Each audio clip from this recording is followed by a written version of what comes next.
नमस्कार विद्यार्थी मित्रांनो, मी सचिन कोकणे। आज आपण आपल्या विज्ञान आणि तंत्रज्ञान या विषयातील भाग 1 मधील प्रकरण क्रमांक 2 मूलद्रव्यांचे आवर्ती वर्गीकरण हे प्रकरण सुरू करणार आहोत। तुमच्या सर्वांच्या प्रतिसादानंतर व सततच्या मागणीनंतर आपण नेहमीच एका पाठोपाठ एक प्रकरण घेत आहोत। त्यातीलच हे एक महत्त्वाचं प्रकरण म्हणजेच मूलद्रव्यांचे आवर्ती वर्गीकरण। तर मित्रांनो, या प्रकरणामध्ये आपल्याला वेगवेगळ्या महत्त्वाच्या मुद्द्यांचा अभ्यास करायचा आहे, ज्यावरती तुम्हाला बोर्ड परीक्षेमध्ये बहुधा प्रश्न विचारला जातो। त्यामध्ये मूलद्रव्ये व मूलद्रव्यांचे वर्गीकरण, त्याचप्रमाणे डोबे-रायनरची त्रिके म्हटलेलं आहे पहा। त्याचप्रमाणे तिसरा जो मुद्दा आहे न्यूलँड्स अष्टकांचा नियम, त्याचप्रमाणे मेंडेलीवची आवर्त सारणी असेल, आधुनिक आवर्त सारणी, या सर्व मुद्द्यांचा मित्रांनो आपल्याला अभ्यास करायचा आहे।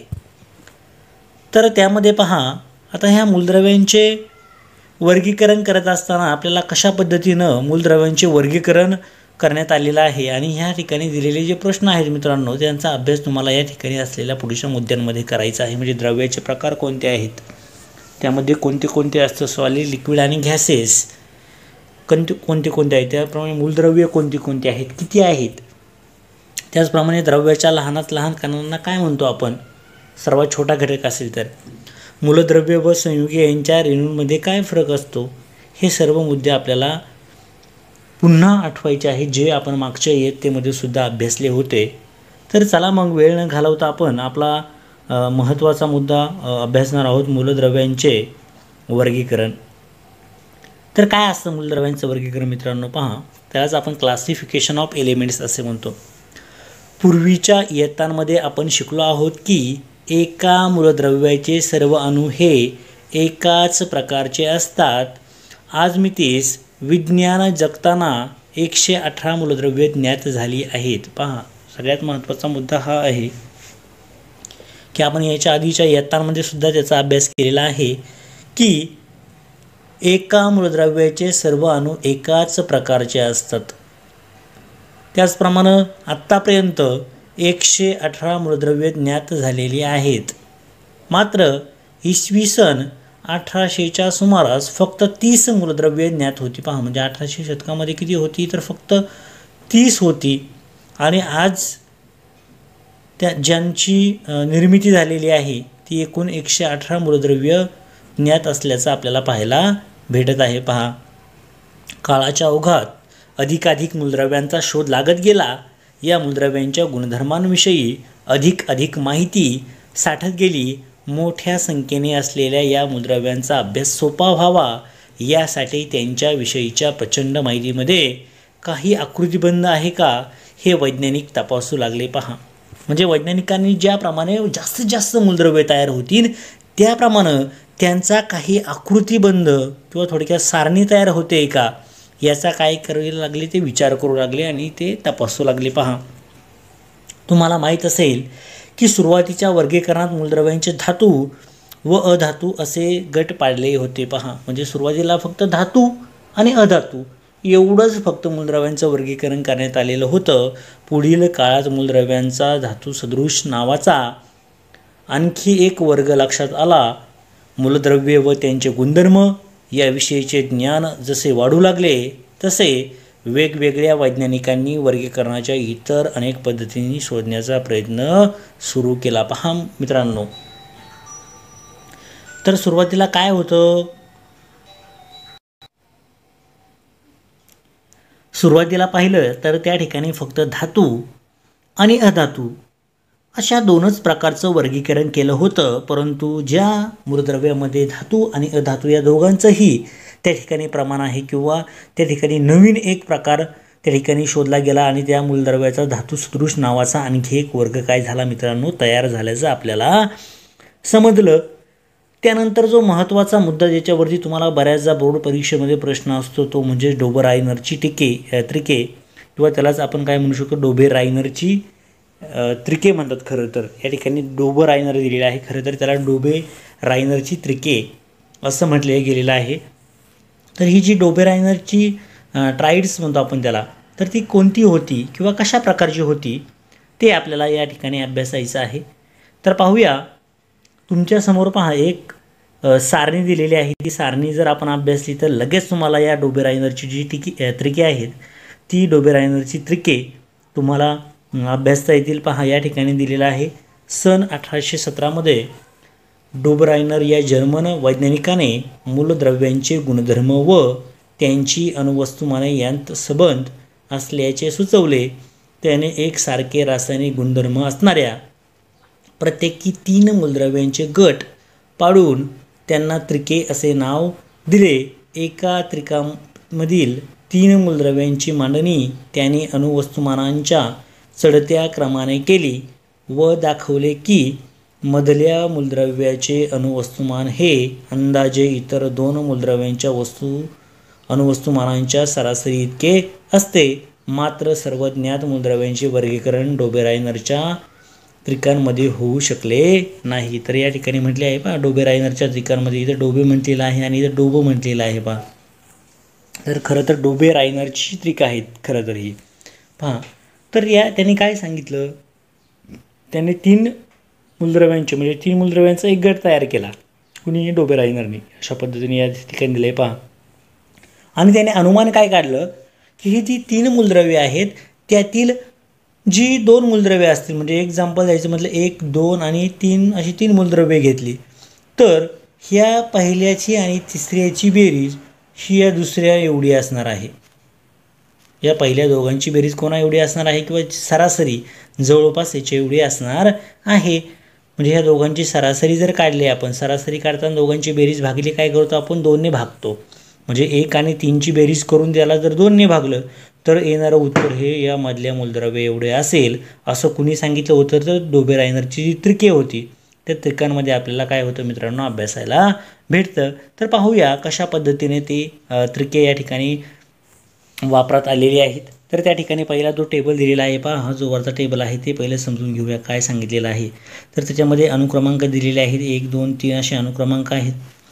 त्यामध्ये त्रिक म्हटलेलं आहे, मूलद्रव्य म्हटलेलं आहे, प्रत्यक्ष अणुवस्तुमान त्याचं किती आहे ते सुद्धा दिलेलं आहे. त्यानंतर मूलद्रव्य क्रमांक 2 सांगितलेलं आहे, त्याचंसुद्धा काय म्हटले सरासरी घ्यावा लागणार आहे, कारण की मूलद्रव्य 1 आणि मूलद्रव्य 2ची बेरीज करून आपण कितीने भागणार आहोत, 2 ने भागणार आहोत. तर या ठिकाणी पहा त्याचं कशा पद्धतीने सरासरी सेम येते ते आपल्याला पाहिजे पहा. तर दोघांची बेरीज करूया. आता पहिल्यांदा कोणता आहे, हा लिथियम आहे. या ठिकाणी काय आहे, के म्हणजे काय असतं मित्रांनो, पोटॅशियम आहे. तर आता दोघांची सरासरी काढूया. आता या मूलद्रव्य क्रमांक 2 जे आहे, बरोबर, मूलद्रव्य क्रमांक 2 जे आहे सोडियम ए म्हटलेलं आहे, तर त्याचं जर आपण पाहिलं मित्रांनो तर त्याचं जे वस्तुमान आहे ते किती भेटते आपल्याला, 23 एवढं भेटते. किती आहे, 23 आहे. त्याचप्रमाणे इथे जर पाहिलं तर लिथियमचं 6.9 म्हणजे दोघांची बेरीज घ्यायची, 6.9 अधिक करावं लागेल. कोणाची बेरीज करणार ही 39.1 म्हणजे पहिली आणि तिसऱ्याची बेरीज करायची भागिले 2 करायचे, म्हणजे किती करणार तुम्ही इथं 39 म्हणजे 6.9 आपण इथे करूया 6.9 अधिक किती करावं लागेल, म्हणजे हा 6.9 अधिक हा घ्यावा लागेल आपल्याला 39.1. आता पहा 9 आणि 1 किती झाले, 10 झाले. हातच्याला गेला 1, 6 आणि 1 7, 9 7 16 होतील. परत वरती गेला 1, 3 आणि तो 1 4 म्हणजे किती झाले 460. पण लक्षात घ्या या ठिकाणी एक घर सोडून काय आहे, त्या ठिकाणी पॉईंट आहे, बरोबर, काय आहे, पॉईंट आहे. त्याच्यामुळे इथे काय देणार आपण, पॉईंट देणार. म्हणजे किती आलं उत्तर आपलं 46 आलं. पण 46ला कितीने भागायचं असतं, 2 ने. आणि बे दुने 4, बेत्रिक 6 म्हणजे उत्तर किती आलं आपलं 23 आलं का पहा बरं इथं 23. आणि त्याचं प्रत्यक्ष जे अणुवस्तुमान आहे ते पण किती आहे, या ठिकाणी 23 भेटले. आणि त्याचं प्रत्यक्ष जे ऑलरेडी आहे खरं स्वतःचं तर ते पण 23 आहे. म्हणजे या दोघांची बेरीज केली लिथियम आणि पोटॅशियमची आणि त्याला 2ने भागलं तरी आपल्याला किती भेटलं 23 भेटलं. त्याचप्रमाणे या स्वतःच्या सोडियम नावाचा जो मूलद्रव्य आहे त्याचंसुद्धा काय भेटलं आपल्याला 23च भेटलं. त्याचप्रमाणे आपण पुढची 2 मूलद्रव्य पाहूयात बरं. तर पहा मित्रांनो, त्या सेकंड जे दिलेलं आहे दुसरं पहा, कॅल्शियम Ca, ट्रॉन्शियम दिलेलं आहे Sr, बेरियम दिलेलं आहे Ba म्हटलेलं आहे. तर आता पुन्हा काय करणार आपण, कॅल्शियम आणि बेरियमची बेरीज करणार, भागिले किती करणार 2. पाहूया आपण. आता कॅल्शियम आणि दुसरं काय घ्यायचं आपल्याला, बेरियम घ्यायचे. तर कॅल्शियमची किती आहे पहा बरं, त्या ठिकाणी आपल्याला दिलेलं आहे अणुवस्तुमान किती दिलेलं आहे 40 पॉईंट किती आहे पहा 40.1 आहे. अधिक काय करणार आपण, ब्रोमिनचं किती घेतलेलं आहे पहा बरं. त्या ठिकाणी जर दिलं बेरियमचं दिलेलं आहे आपल्याला किती आहे, बेरियमचं 37.3 आहे. आता पाहूया आपण, भागाकार करूया. 3 आणि 1 किती झाला 4, बेरीज करूया. 3 आणि 1 4 झाला, 7 आणि 0 7 झाले. या ठिकाणी 4 आणि 3 किती झाले 7 झाले, म्हणजे 77.4 आलं. किती आलं 77.4 आलं. तर याला कितीने भागावं लागेल आपल्याला पहा बरं. म्हणजे हे 37 आपण 137 घ्यायचे खरं तर. इथे पहा पुन्हा सांगतो मी, या ठिकाणी 137 आहेत, या ठिकाणी 40.1 आहेत. तर मग दोघांची बेरीज करावं लागेल, म्हणजे 137 पॉईंट आपण हे घेऊया आधी 3 अधिक किती घ्यावं लागेल हे 40.1 म्हणजे 3 आणि 1 किती झाले 4, 7 आणि हे अधिक 0 किती करणार 7, 4 आणि 3 किती झाले 7 आणि हा एक आहे असं, म्हणजे 177. हा इथे एक पॉईंट येणार, पॉईंटच्या खाली पॉईंट, म्हणजे 177.4 भागिले 2 करावं लागेल. म्हणजे आपण पाहूया इथे जर आपण भागाकार केला 177.4 भागिले किती घेणार आपण 2 घेणार. आता पहा बरं, आपण जर भागिले 2 घेतलं तर बे 8 16 असतात, पण बे 7 14 होते. बे 8 घ्यावं लागेल, 16च्या पेक्षा कमी आहे, म्हणजे या ठिकाणी पहा 17 आहेत ना, म्हणून किती घेणार आपण बे 8 16 घेणार. एकातून 1 गेले 0. आता किती राहिले 7तून जर 6 गेले तर 1 राहिले. पुन्हा काय करणार बे 8 16 घेणार आपण. इथं बे 8 16 पुन्हा किती राहतील याच्यामध्ये 1 राहतील, 4 घ्यावं लागेल. हा खाली 4 घेतला बरोबर. तर किती उरतील बरं, बे 7 किती घेणार आपण 14, म्हणजे पण हा पॉईंट आहे इथं, म्हणून इथं काय द्यावं लागेल आपल्याला पॉईंट, म्हणजे 88 पॉईंट किती येईल मित्रांनो 7 येईल. उत्तर किती येईल 88.7 या ठिकाणी आलेलं आहे पहा. 88.7 उत्तर आलं आहे. दोघांची बेरीज याची आणि याची बेरीज करा, भागिले 2 करा, उत्तर आलं 88.7. हे दोघांची सरासरी आली. ही सरासरी त्याचं जे मूळ वस्तुमान आहे कोणाचं, तर ट्रॉन्शियमचं किती आहे ते इथे या ठिकाणी दिलेलं आहे पहा. किती आहे ते 87.6 आहे. या ठिकाणी तुम्हाला दिसतं 87.6 एवढं आहे. ते कोणाबरोबर झालं 88.7च्या बरोबर झालं, म्हणजे ते जवळपास कसं आहे सारखं आहे. त्याचप्रमाणे आपल्याला तिसरं सुद्धा उदाहरण दिलेलं आहे. तिसरं काय दिलं आहे तुम्हाला, क्लोरीन दिलं आहे, ब्रोमिन दिलं आहे आणि आयोडीन दिलं आहे. आता क्लोरीनची बेरीज आणि आयोडीनची बेरीज भागिले 2 करायचं आणि याचं मूळ वस्तुमान किती आहे ब्रोमिनचं, तर 79.9 आहे. आता काय करायचं, ह्या दोघांची बेरीज करायची, भागिले 2 करायचं. तर आपण त्यांची बेरीज करून घेऊया. 35 पॉईंट किती आहे 5 आहे आणि या ठिकाणी 126.9 आहे. 126 पॉईंट किती आहे 9 आहे. आता 9 5 किती झाले वरती 14 झाले. हा चला गेला वरती 1, 5 आणि 1 6, 6 आणि 6 किती होतील 12 होतील.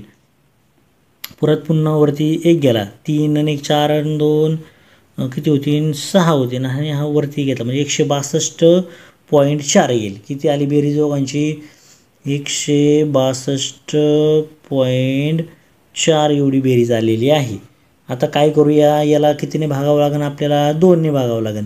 बे 1 बे 8 16 येईल, बे 1 बे आणि बे 2 4, पण हा पॉईंट इथे घ्यावा लागेल. 81 पॉईंट किती येणार 2, म्हणजे या ठिकाणी आले पहा 81.2, म्हणजे याची बेरीज केली, याची ह्या दोघांची बेरीज केली, याची आणि याची भागिले 2 केलं तर 81 पॉईंट किती भेटेल आपल्याला 2 या ठिकाणी दिलेलं आहे पहा. तर ते कोणाच्या बरोबर आहे, तर जे तिसरं मूलद्रव्य आहे म्हणजे जे मधलं मूलद्रव्य आहे ब्रोमिन, त्याचे किती आहे 79.9. मग जर आपण पाहिलं तर 81.2 हे जवळपास सारखं आहे. कोणाच्या सारखं आहे 79.9च्या काय आहे मित्रांनो सारखं आहे, जे डोबेराइनरने आपल्या त्रिकांमध्ये मांडलेलं आहे. म्हणजे पहिल्या आणि तिसऱ्या मूलद्रव्याची बेरीज ही मधल्या मूलद्रव्याच्या वस्तुमानाचे अणुवस्तुमान आहे त्याची जी बेरीज आहे त्याच्या एवढं आपल्याला पाहायला भेटतं. पहा आता पुढे काही मूलद्रव्ये दिलेली आहे, त्याच्यामध्ये सुद्धा डोबे रायनरची आपली जी त्रिके कोणती आहे ते सुद्धा आपल्याला ओळखता येऊ शकतं. हा तुम्हाला होमवर्क आहे. म्हणजे थोडक्यात सांगायचं म्हटलं तर याच्यातलं कोणतंही आपण जर एखादं उदाहरण जर घेतलं, म्हणजे आपण उदाहरण क्रमांक 2 घेऊयात. त्याच्यामध्ये एस दिलेला आहे, एस ई दिले आणि टी ई दिलेलं आहे. तर ह्याची बेरीज आणि ह्याची बेरीज ही याच्या बेरजी एवढी आली पाहिजे. म्हणजे दोघांची बेरीज करून 2ने जर भागलं म्हणजे किती 32.1 घेतलं आपण, 32.1 घेतला. आधी किती घ्यावं लागणे 127.6 घेतला. दोघांची जर बेरीज केली आपण तर किती भेटते पहा बरं. 6 आणि 1 60 भेटतील. हा पॉईंट तसाच दिला. 7 आणि 2 किती झाले 9 झाले. 3 आणि 2 किती झाले 5 झाले. आणि हा 1 म्हणजे 159.7 आलं. किती आलं 159.7 येईल बरोबर. म्हणजे याची बेरीज केली आपण आणि याची बेरीज केली. आता त्याला भागूया 2ने, पाहूया बेक बे 7 14 येईल. परत 1 राहिला इथं 82 16 9 येईल. 9 18. 1 राहिला 82 16. 82 किती आलं 16 आलं. मग जर आपल्याला आपण जर पाहिलं आणि बेसक 6 भेटेल म्हणजे पॉईंटमध्ये पुढे जाईल. म्हणजे किती 79.83 आणि इथं किती आहे उत्तर 79 आहे. म्हणजे दोघांची जवळपास किंमत कशी भेटते मित्रांनो आपल्याला अणुवस्तुमानांक सेम भेटतोय. म्हणजे ती काय आहे डोबे रायनरचे त्रिके आहेत पहा. आणि अशाच पद्धतीने आपण हे पहिलं आणि तिसरं उदाहरणसुद्धा सोडवू शकतो. जर सारखं असेल म्हणजे पहिल्या आणि तिसऱ्या मूलद्रव्याची बेरीज करून जर त्याला म्हणजे अणुवस्तुमानांकाची बेरीज करून जर त्याला 2ने भागलं आणि आलेलं उत्तर हे जर मधल्या मूलद्रव्याच्या अणुवस्तुमानांका एवढे जर असेल तर आपल्याला त्या ठिकाणी ते डोबे रायनरचं त्रिक आहे असं आपण त्याला काय करू मित्रांनो म्हणू शकतो. चला तर मग आपण आपला पुढचा एक सोपा मुद्दा घेतोय आज. त्याच्यावरती सुद्धा आपल्याला बऱ्याचदा प्रश्न विचारला जाऊ शकतो. न्यूलँड्सची अष्टके आपण त्याला म्हणतो, त्यालाच या ठिकाणी म्हटलेलं आहे न्यूलँड्सच्या अष्टकांचा नियम. तो काय आहे नियम तो आपल्याला आज जाणून घ्यायचा आहे. पहा त्या नियमावरती सुद्धा तुम्हाला बऱ्याचदा प्रश्न विचारला जातो.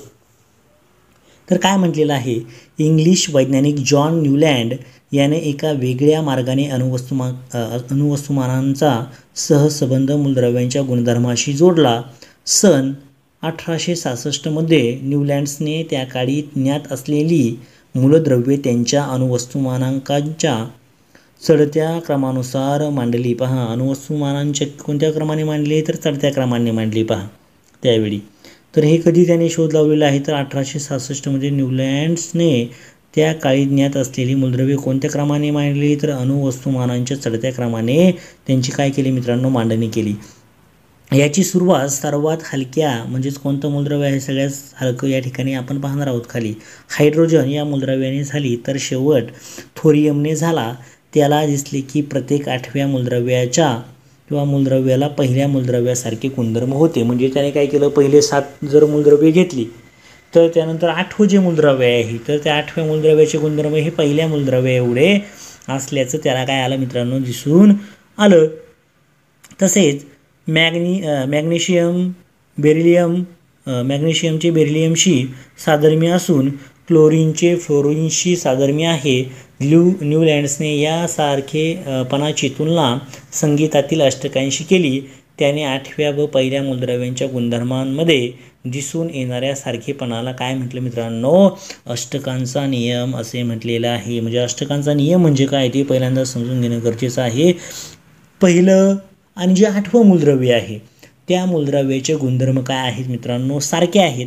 हे कुणी सांगितलं न्यूलँड्सने सांगितलं आणि त्यालाच काय म्हणतो आपण न्यूलँडच्या अष्टकांचा जो नियम आहे त्याला म्हटलं गेलेला आहे. म्हणजे पहिली जी 7 मूलद्रव्ये झाल्यावरती 8वं जे मूलद्रव्य येईल त्याचे गुणधर्म हे पहिल्यासारखे त्यानंतर त्याच्या पुढचं येईल ते दुसऱ्यासारखं. म्हणजे अशा पद्धतीने आपल्याला त्यांचे गुणधर्म असल्याचं पाहायला भेटतं.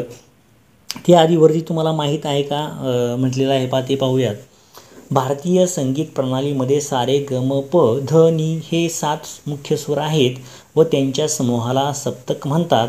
सा पासून स्वरांची वारंवारता वाढत जाऊन नी स्वर येतो. त्यानंतर मूळ साच्या दुप्पट वारंवारतेवर पुन्हा वरच्या सप्तकातील सा स्वर येतो. म्हणजे सप्तक पूर्ण झाल्यावर स्वरांची पुनरावृत्ती होते. पाश्चात्य संगीतात डो रे मी फा सोल ला ती हे 7 स्वर आहेत. या ठिकाणी दिलेलं आहे पहा, म्हणजे DOREMIFASOL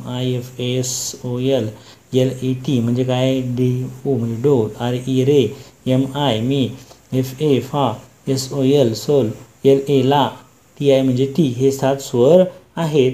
8व्या स्थानावर स्वरांचे अष्टक होय पहा.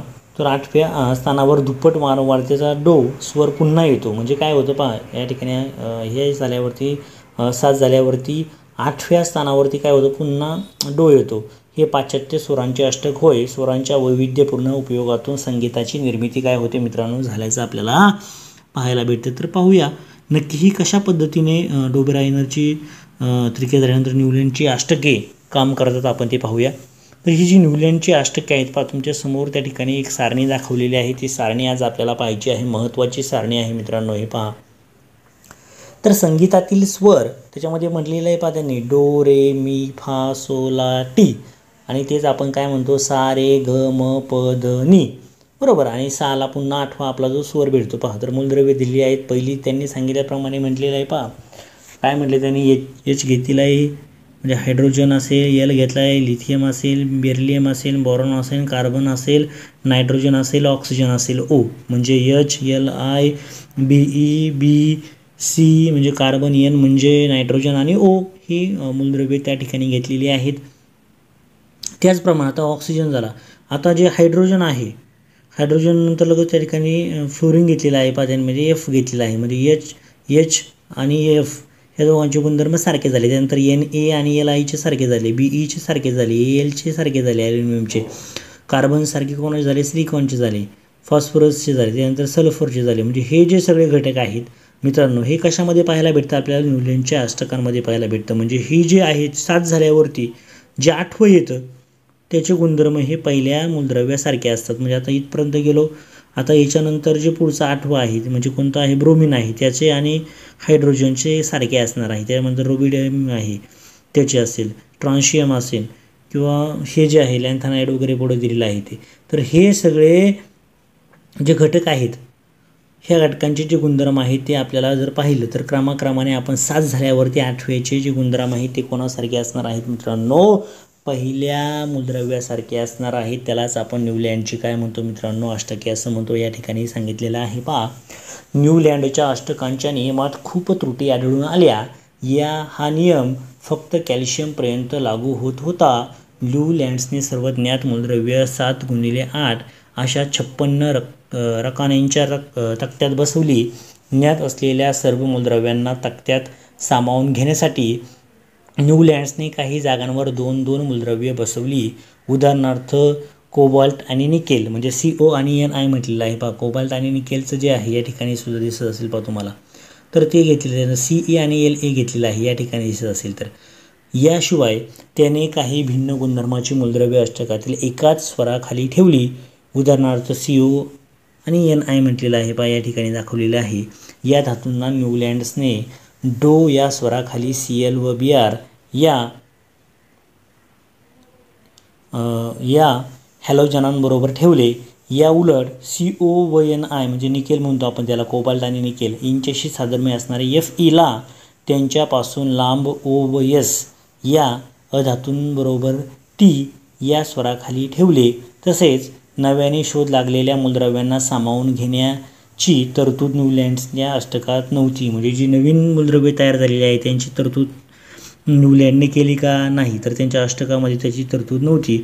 नंतरच्या काळात शोध लागलेल्या नव्या मूलद्रव्यांचे गुणधर्म न्यूलँड्सच्या अष्टकांच्या नियमात बसले नाहीत. म्हणजे जी शोध लागलेली मूलद्रव्ये होती, म्हणजे न्यूलँडचा जो नियम होता, कोणता नियम होता, अष्टकांचा नियम, तर म्हणजे पहिलं मूलद्रव्य असेल त्याचसारखं त्याचे गुणधर्म कोणत्या मूलद्रव्यासारखे असतील, तर 8व्या मूलद्रव्यासारखे असतील.